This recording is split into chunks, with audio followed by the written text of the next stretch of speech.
究竟半日西維爾可以去得邊度？呢一條片呢就話俾大家知，我哋揀咗去邊度。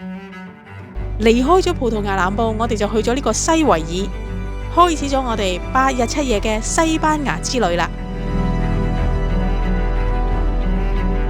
因為呢7年前我哋已經去過西維爾噶啦，加上今次時間上面呢就比較趕，所以呢我哋就只係揀咗呢幾個景點。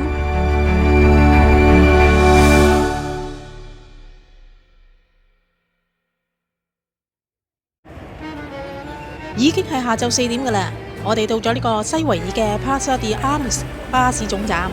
嗱，我哋就坐的士去呢個住宿嘅地方。我哋住宿嘅地方呢就好近呢個舊城區嘅，我就真係好中意西維爾呢個嘅舊城區。佢除咗有歐洲古老舊城嘅味道之外呢，佢裏邊呢仲有好多新時代嘅鋪頭嘅，大家嚟一齊感受下呢一個優雅嘅舊城區啊！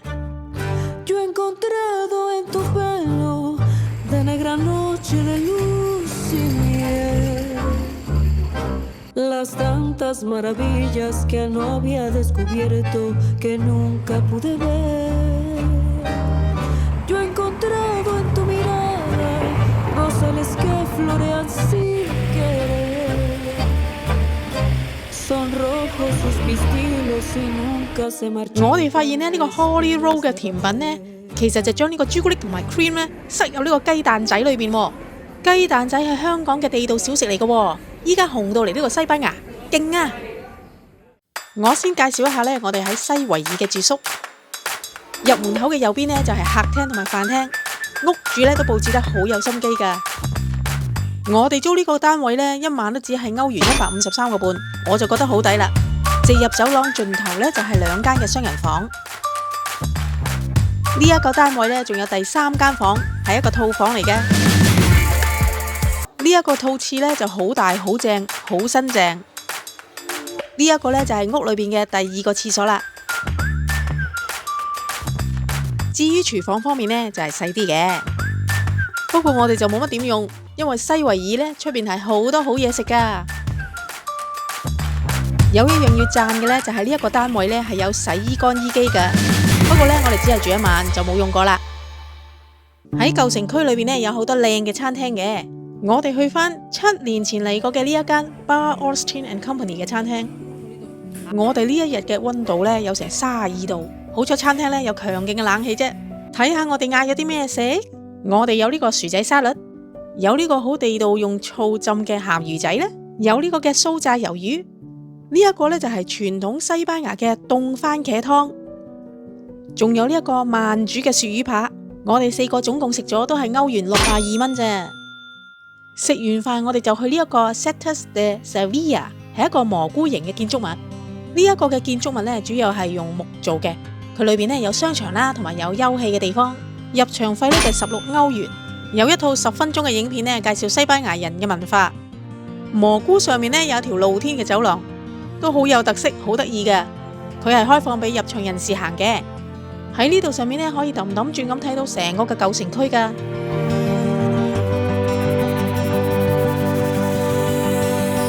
好多人上嚟呢，就特登去睇日落嘅。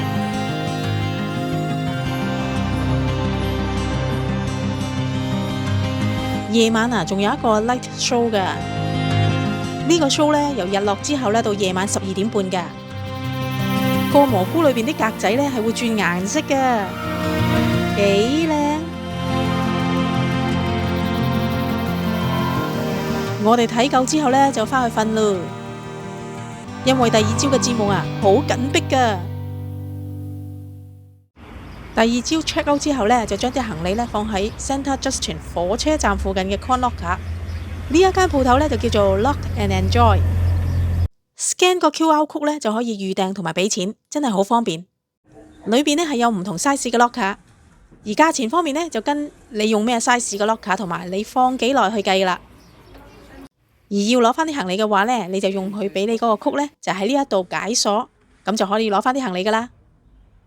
我哋擺好晒啲行李之後呢，就去呢個 Sevilla 嘅 Cathedral。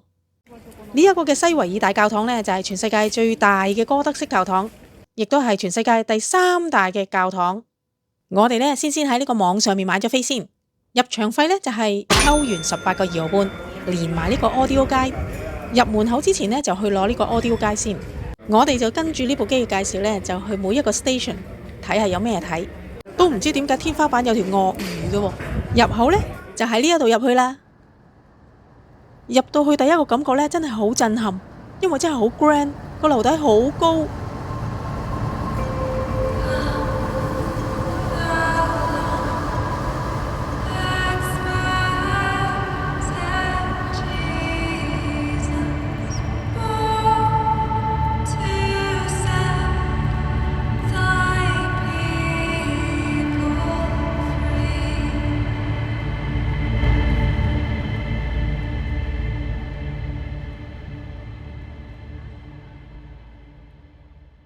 望上個頂呢，就係好 typical 嘅哥德式肋骨屋頂，裏面仲有好多好有份量嘅藝術雕塑，大部分嘅都係聖經故事嚟嘅。當然唔少得彩色雕花嘅玻璃窗啦。呢度仲有哥倫布嘅墓碑，因為哥倫布呢係好中意西維爾，同埋佢死嘅時候呢係喺西維爾嘅。我哋亦都有上去呢個大教堂嘅鐘樓，成104米高噶，全程呢要行上去，冇 lift 搭噶。喺上面望落去呢，就睇到更多教堂嘅範圍啦。望出去突然見到有一座好現代化嘅建築物，覺得唔係好夾啫。去完呢個西維爾大教堂，我哋就去呢個西班牙廣場啦。呢一個嘅廣場係好有西班牙美學嘅一個建築。呢個嘅廣場呢，係一個好大嘅半圓形，有一個馬蹄形嘅建築物圍住。呢一個嘅建築物呢，依家就係一個政府機構嚟嘅。前面呢，就有護城河同埋一啲橋。呢啲橋上面嘅裝飾呢，係好別致嘅，係一種叫做巴洛克復興嘅建築。呢度呢，就係嗰個馬蹄形建築物有蓋嘅地方啦。佢呢，就有2層高嘅，我哋行上去睇睇。樓梯同埋牆壁用嘅雕花瓷磚呢，真係好有呢個西班牙味道啊！廣場中間呢，就應該係一個大噴泉嚟嘅，不過呢，今日因為有表演呢，所以就冚住咗。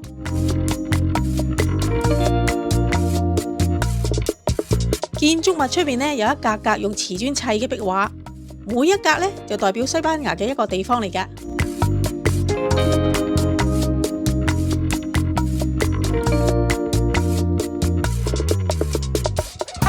呢一條護城河呢，係可以租下艇仔、遊下船河咁㗎。如果你哋有興趣嘅話呢，坐馬車行個圈都得㗎。行完呢度呢，我哋就去食 lunch， 跟住呢就坐火車去呢個 Cordoba。呢一間嘅 La Fiesta 呢 ，Google 評分都唔錯㗎。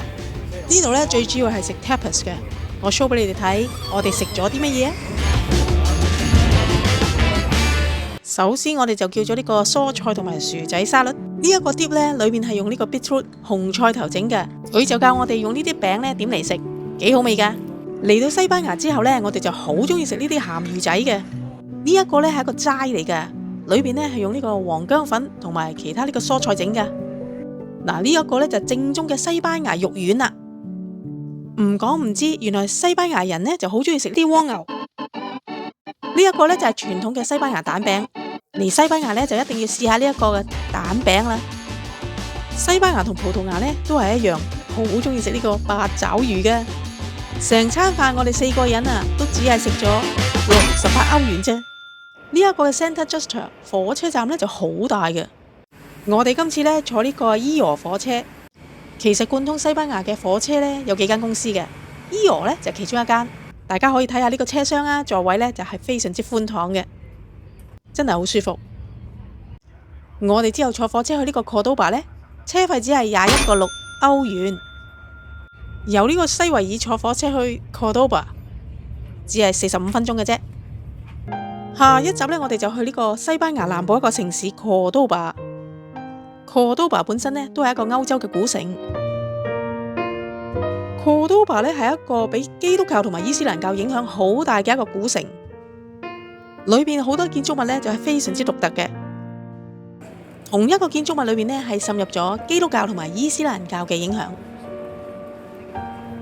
另外喺呢個科多巴呢，有一個叫做科爾多亞主教堂呢，已經成為一個非常之受歡迎嘅觀光地方啦。我哋喺呢個科多巴呢，就租咗一個好豪好大嘅單位。如果大家想知道有幾正，就要留意一下下一條片啦。